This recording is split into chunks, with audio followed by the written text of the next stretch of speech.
want to mention, when you have a fire like this at an industrial plant or somewhere with petrochemicals or things that could be highly flammable, it's not like a typical fire that firefighters can rush in and pull out and put out. A lot of times officials will tell you with fires like this, you have to wait and let the fire burn itself out and exhaust itself of the combustible material. And perhaps that is what's happening at this point as the fire continues to burn. And that's why people in that area, neighbors I talked to, still are reporting that thick black smoke that's filling the air in Roseland, in the Arcola area, and miles away, even far beyond the evacuation zone.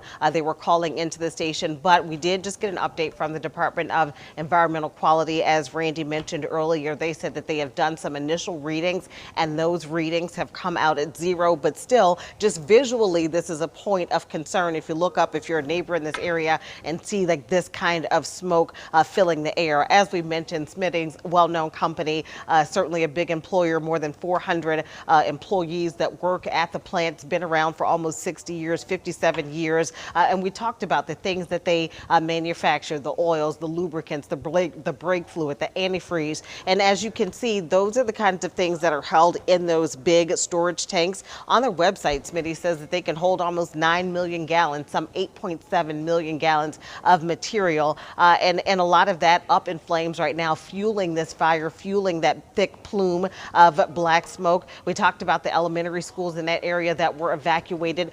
We did see a message from the school board and school board officials telling parents to just be a little patient when you do get to the site and they meet to pick up your kids, as they are still, it's a fluid situation and they are still trying to sort everything out.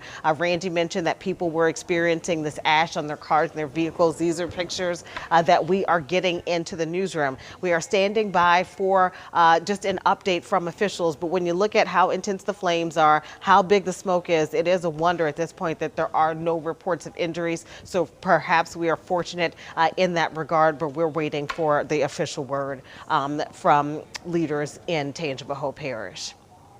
And it looks like